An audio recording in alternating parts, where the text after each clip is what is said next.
What is going on, everybody? Just want to make a short video in lieu of the shooting we just had. That's right, we had an attempted assassination on the former president of the United States, Donald J. Trump. Now, before I get started, I just want to say that I'm really saddened by it, and I'm actually really sorry for the person that is now confirmed to have died because of this unfortunate event. And I'm also very happy that the president, or former president, who's now also running, was not hurt. Something you don't want to see go down in America. But the main purpose of the video is because I've been getting some questions, and by the way, I am no expert. I do know a little bit about firearms, and I am going to be talking about what I think happened. And again, don't consider this an expert opinion. It's just what I've gathered, and there is obviously more information coming out, so take it with a grain of salt. The reports on the ground were saying that the Secret Service, or a lot of people are critiquing them, because they failed to see the shooter on the roof.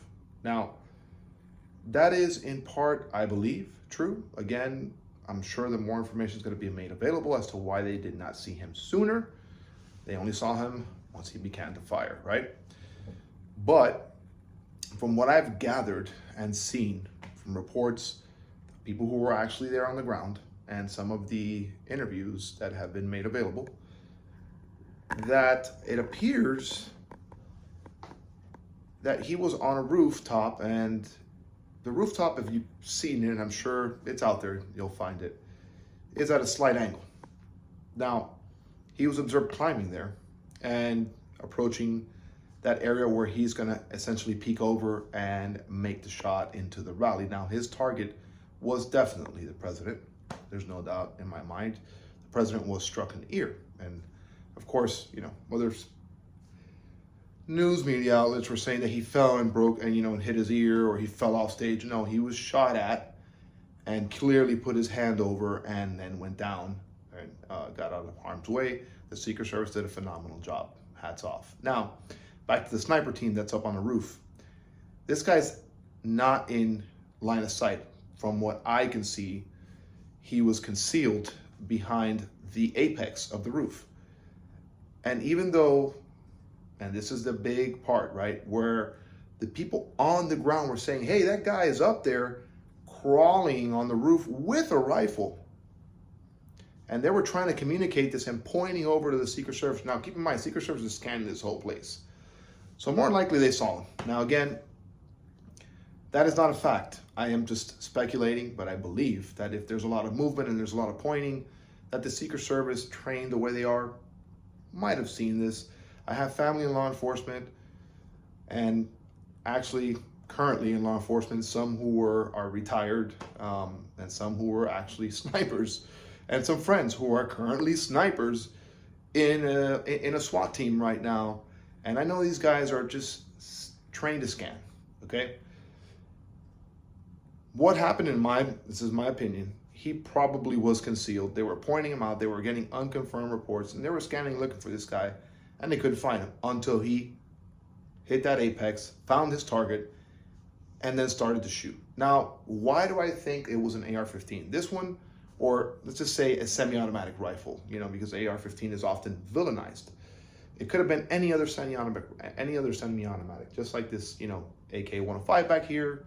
There's tons of them. The reason why I think it's a semi-automatic fired rifle is obviously because of the shot cadence. Now, when you hear a shot from a semi-automatic, it's typically one after the other, right? Tap, tap, tap, tap. One shot every time you squeeze that trigger until the magazine is empty. And that's what it sounded like to me.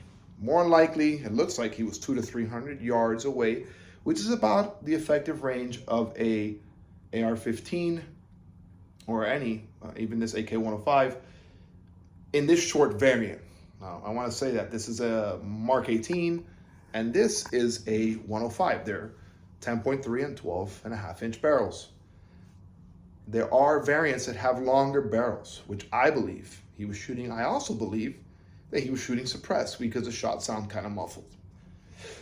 Excuse me. Now, That range is about 200 to 300 with these, maybe 400. There's plenty of videos. I'm not going to go into the ballistics of it. The longer ones can push out to a little further, 600 some, 700. Not crazy effective. The gun that was on the roof that the Secret Service was using is this up there. There's a reason why that's at the top of my wall here. That's a 338 Lapua Magnum, Accuracy International. The chassis is British, on a Remington 700 long action. This is a highly effective gun. It is a bolt gun, a long gun, a sniper rifle. It fires one shot from a box fed magazine for a total of 5 rounds in the magazine, 1 in the chamber, 6. Now, it is highly accurate, right? I don't need to touch the optics on my gun. I don't need to mess with my turrets on my scope up there until I get past 1,000 meters. And that's why that person or shooter who was on the roof became unalive very quickly once they learned where his position was. They, keep in mind, it's heavy rifle. They're about 20 pounds, fully built. It's extremely unwieldy. So, because it's a very hard gun to wield, it takes some time to find it. They were on turrets. They had dope cards, which tells me that they have done their research. A dope card is not on my gun right now because my cheap piece is out, but basically tells me my holdovers past 1,000 meters. Again, it's zeroed. I don't need to touch them 1,000 meters in. And also has references that I've noted down to basically determine the size of a target based on my mills and how I've ranged them. So it's a little bit complex. I'm not going to get into that. So that's what they were using. That's what they shot. And that's why they neutralized them very quickly. I think it was several of them that shot at the same time. There's a couple of guys up on the roof using these guns. And thankfully, these guys, and they are the ones that protect the president, have these, and they were able to stop the bad guy. So the good guy with the gun did win today. And I got pretty much nothing else for you. If you have any questions or comments, drop them below. And if you have any other information that you think may be worth it for the people viewing, please don't hesitate and drop it below. Thank you guys for watching. I got nothing else for you. And luckily, America prevailed again. Thank you guys for watching. See you in the next video.